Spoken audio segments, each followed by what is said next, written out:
SurePoint Advisors is registered as an investment advisor with the state of New Jersey. Registration of an investment advisor does not imply any specific level of skill or training and does not constitute an endorsement of the firm by Securities and Exchange Commission or any state securities authority.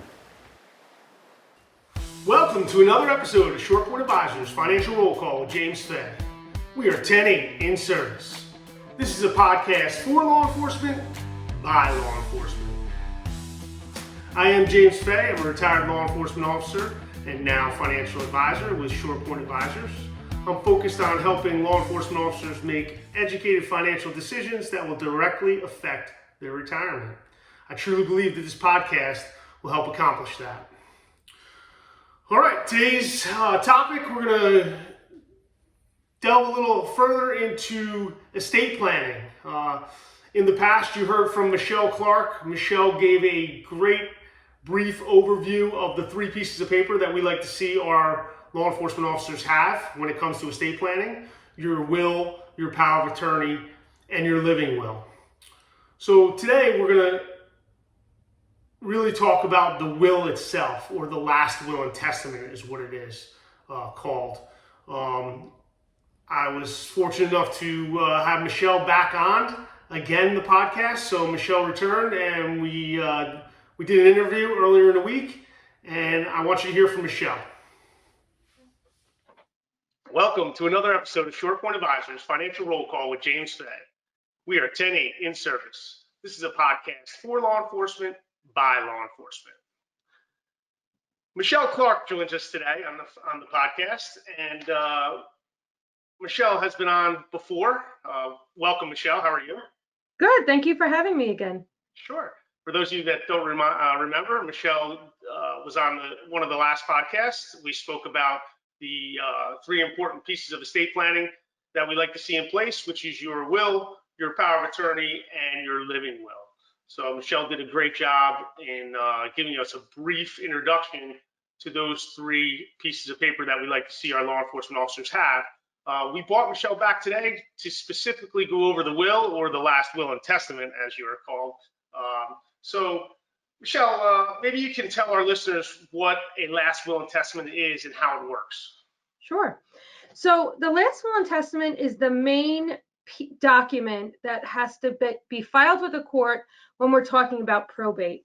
The last will and testament essentially allows the person writing it to determine who gets their property upon their death and how.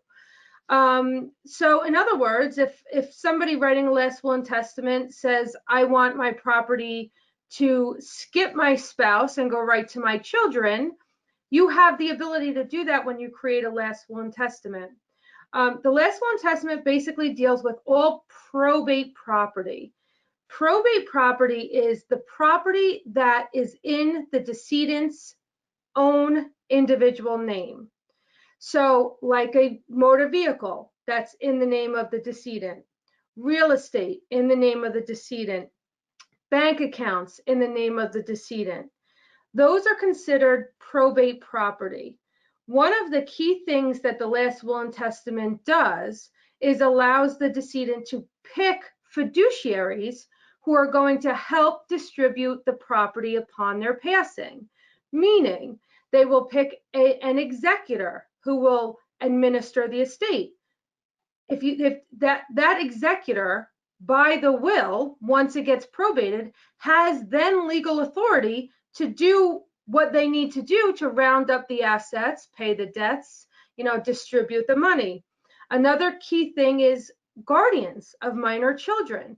The last will and testament allows for the decedent to pick who he wants to be in charge of his children. So things like that, when we're talking about a last will and testament, are very important. It's what's happening to my property, who's going to be administering my estate, and who's basically going to be the guardian of my minor children. Those are the three main points when we're dealing with a last will and testament. Without that original last will and testament, you cannot probate a will. And that we'll talk probably later about how that's a problem in New Jersey. Right. So basically, the last will and testament, it forms the foundation of an estate plan, and it's really looked at as a key instrument to ensure that the estate is settled in the manner desired by the deceased. Absolutely. Without it, the deceased decisions are not heard, basically. Right. You may want your money to go to charity. Nobody knows that, because if you don't put it in a last will and testament, it does not exist. Okay, makes sense. So speak a little bit to how important it is for our listeners to have their beneficiaries in order. Sure. So basically, as I said before, the will deals with probate property. That's anything in the decedent's own name. When we talk about non-probate assets, those are things that don't flow through the will. They actually are devised automatically to the person who is designated. So that would be any joint bank accounts, that would be joint real estate, that would be any type of financial IRA, retirement plan that actually allows you to designate beneficiaries. So where you're allowed to designate a beneficiary on a financial plan, we encourage clients to do so, because what that does is, one, it removes it from the probate process. So by removing it from the probate process, let's say it's a life insurance policy.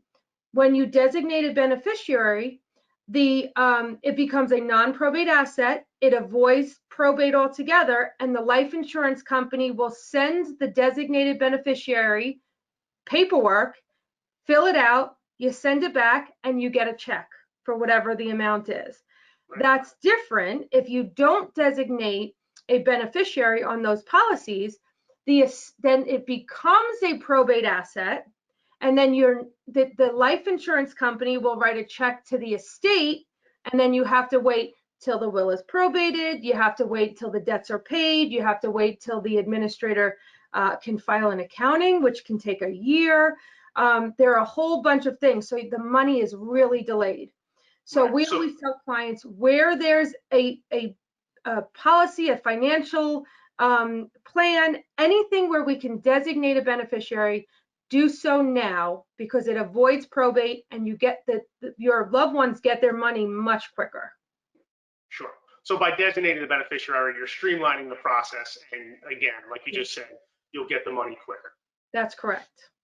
So what are the consequences of not having a last will and testament in place? Sure. So not having the last will and testament in place does a number of things. It puts the decedent, who's the person who died, at a disadvantage. So what are the consequences of not having a last will? Because they're not allowed to then have a say, because they're deceased. So basically, the state has what's called an intestacy statute that requires your estate to be divided in accordance with the statute. So that means if the statute says it's to go to my spouse at this percent, my children at this percentage, any other loved ones at this percentage, that takes it out of the decedent's control and only basically only lets the court decide, by statute, where the property goes. So one, the decedent has no control over it. Two, you're not designating any fiduciaries, such as the executor and guardians. If you don't designate an executor, basically what's going to happen is one of your loved ones is either going to have to step up and do it, but without a will, a lot of times the courts require what's called a bond. So let's say you have $1 million worth of assets.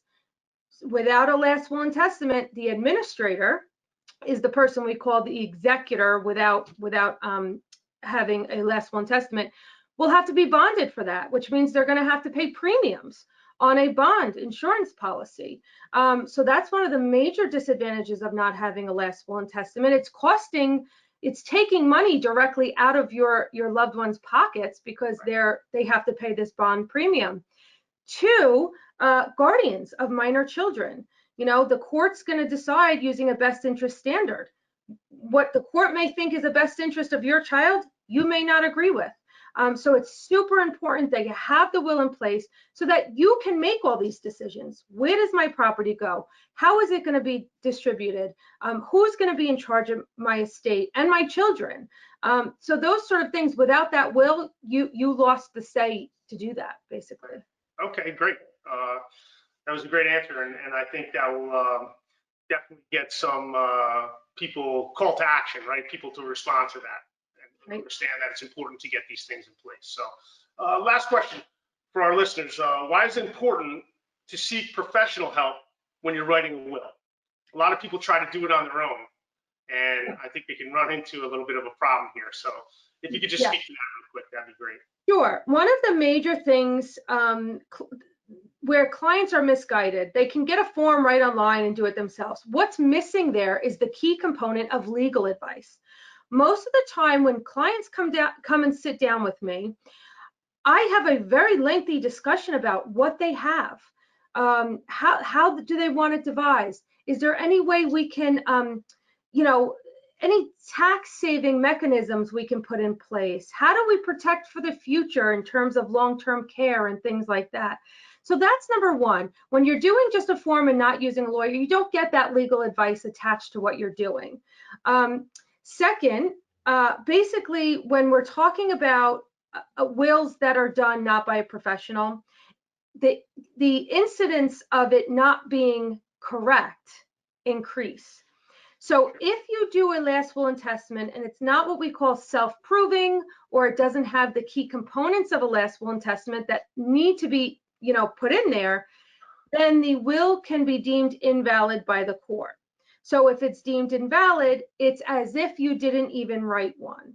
And that could be problematic again, because then it goes through the intestacy statutes, and then your administrator might have to be bonded, and perhaps the administrator who steps up is not the person you would have wanted, for your estate. So a lot of those things, including guardians of minors, like we can have a discussion about, okay, what do we think? Is there a minor that may need a trust? You're missing all those components when you're just filling out the legal forms that you can get online. So I think it's really important that a professional be consulted. Yeah, I think that personal touch of somebody just sitting across from you and, might bring things up that you're not going to realize or remember or think about, really. So, it's worth its weight in gold to sit with a professional that does this for a living. Yes, absolutely. So, okay, great. Well, I don't want to take up too much of your time. I really appreciate you coming back to the podcast. With no surprise, I'll tell the listeners that we will hear from you again. Sounds we have great. Some other topics, yeah. So we want to get to. So again, we thank you for imparting us with your knowledge, and this is very helpful for our listeners. I know after we aired the last episode, we did get some response by telephone and email. So it is working. It is creating that call to action that I set out to do with this podcast, and I thank you for being a part of it. Very good. Thank you, James. You're welcome, Michele. All right, great. I want to thank Michele again for her time. Again, that's the second time that Michele has been on the podcast, and no doubt Michele will be back again. There is so many topics in and around estate planning that we could cover here on this podcast. So I look forward to hearing from Michele again. Let's review what we learned. 10-11, prepared a copy. So what is a will, or what is the last will and testament? Last will and testament is the legal document that communicates a person's final wishes pertaining to the assets and dependents. Very, very important, especially if you have children. How it works: a person writes a will while he or she is alive, and its instructions are carried out once the individual dies. If parents with children die without a last will in place, the state or the courts appoint a guardian for the minors. Do you really want that to happen if you have children? All because you didn't take the time to get your estate planning in place. I think one of the most important parts of having a will in place, or a last will and testament, is this document is what the probate court uses to guide the process of settling an estate. So that's how important this piece of paper is. Assets designated by a beneficiary, such as life insurance, are not included in probate assets and passed directly to the beneficiaries. So, your life insurance, if you do not list a beneficiary on your life insurance and you do not have a will, it will go through probate, and then the state will decide who's going to get that life insurance money. I've talked about this before. The last 2 years of my career I spent in the county courthouse. I can assure you that this has ruined families. We have had Donnybrooks in probate court. More trouble in probate court than in criminal court. Trust me. If you know anybody that's a sheriff's officer that works in the court system, they'll tell you the same thing. What are the consequences of not having a will? When a person dies without a will, he dies intestate, which means the state becomes the executor of the estate. You really don't want that to happen. We just talked about that. And if the court determines that the will is improperly drafted and deems it invalid, the estate is then subject to the state's intestate law. So, how important is it to seek professional help to get your estate planning in order? Spend the money to do it. It's worth it. Don't leave that firestorm behind you. This should create a call to action. You guys need to get your estate planning in place. If you are an existing client of mine, law enforcement client, and you have not taken care of this yet, please reach out. If you are not yet a client, and this is creating a call to action, and you're saying to yourself, you know what, I need to get this done, reach out to me. You can call me in the office, 732-876-3777, or look for my email in the show notes, and you can email me. I'll get back to you. All right? So this podcast is creating great feedback. It's definitely working. I'm getting calls here in the office. I'm getting emails with great questions. Starting to sit down with people. So I know this podcast is working. I know it's getting out there. But if you are a first-time listener, hit subscribe so you can get emails about future episodes that are coming out. For all of you law enforcement people that are listening, forward this out to your law enforcement network. Maybe you might not think this is applicable for you, but it might be for somebody else. So if you could get it out to your network, that's much appreciated. With that, this is Short Point Advisors Financial Roll Call with James Fay. We'll be 10-7 out of service.